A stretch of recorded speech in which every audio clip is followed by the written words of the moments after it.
Our pyramid pan dog treats. You can get round dot shapes or the triangle pyramids. And you get these pyramid pans.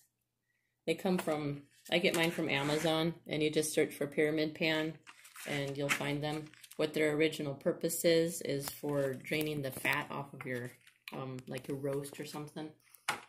But the beauty of these things is when you flip them from the fat draining mode upside down, they've got all these little tiny wells in them, whether you've got the pyramid type or the dot type. And it's those little wells that we're going to use to make our treats.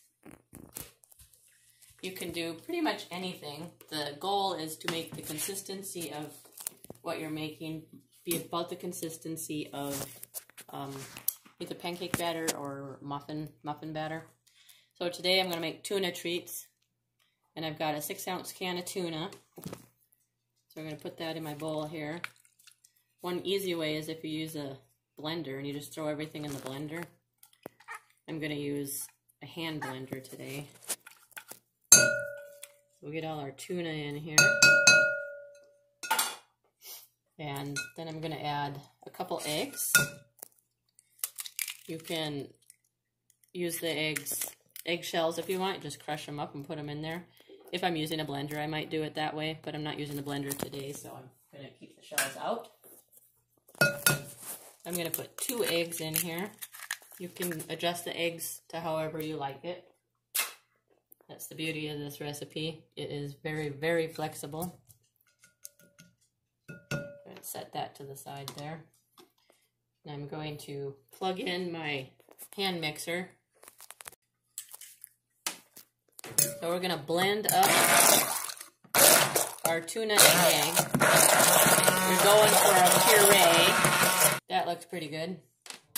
So now I'm going to add just a little bit of flour. I've got a 1 cup measure here, but I'm going to start by putting about a 1/4 cup in. I don't want too much, just enough to hold things together. And then blend that up. So that's a pretty good consistency. I think I might add just a little more flour. So you just adjust the consistency with flour and water until you get it, like I said, to about the consistency of a thicker pancake batter or a muffin batter. Just mix that a little bit maybe here.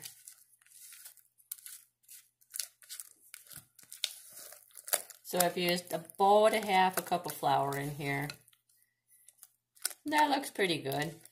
So now we're going to spread it in our pan. So you just spread it out into this pan. This little bit here is probably enough for this whole pan.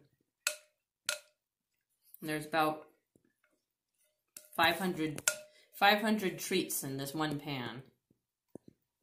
So you just spread them out, get all those little dots filled up. Some of them might get some air in them. You just keep spreading and spreading until you get it all in there.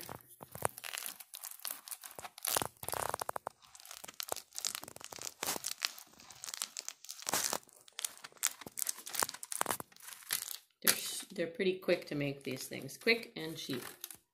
Way cheaper than commercial dog treats. And you can use pretty much anything. Like I said, I got tuna today. You can use canned dog food. You can use dry dog food that you soak in water. You got some tasty leftovers in the fridge. You could use those. Just throw it all in the blender. You can use peanut butter, cream cheese, hot dogs, chicken. You can use chicken livers. I've done that one. Use a pound of chicken livers. And I just throw that in the blender. And then I think I use about a cup of flour with that one, with my 2 eggs. It looks like an episode of Forensic Files when it's in the blender. It's pretty gross. And it really stinks up the house. But the dogs sure like them. These tuna ones won't stink up the house. They'll smell pretty good. And then I cook them in the oven at 375 for, like 12 to 16 minutes. It just depends on how hot your oven is, and A lot depends on if you want them soft and chewy or if you want them crunchy and dry. I like to keep my treats crunchy and dry. And then when they are done being baked, I cool them off and then I put them in a container and put them in the freezer because they don't have preservatives. You are going to want to keep them refrigerated for a week, or if you're not going to use them in a week in the fridge, then keep them in the freezer. You can, if you have them nice and dry, you can take out a handful and use them for the day while you're training, but be sure you put any leftovers back in the freezer or fridge. So we're going to put them in the oven. So here they are. They're soft right now. They've been in here for 10 minutes.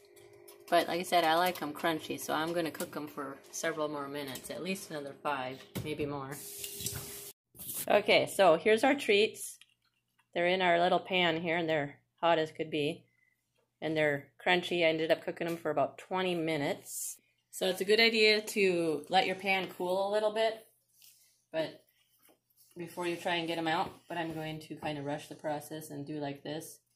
So you'll see that once they're dry in there, if you cook them till they're dry, they easily fall out. And usually what I do then is I just spread them out of my pan and just leave them to cool. And when they're all the way cool, then I put them in a container and put them in the freezer. They're about half an hour and maybe a couple dollars, and I've got nearly 500 dog treats. That's all there is to our Pyramid Pan dog treats.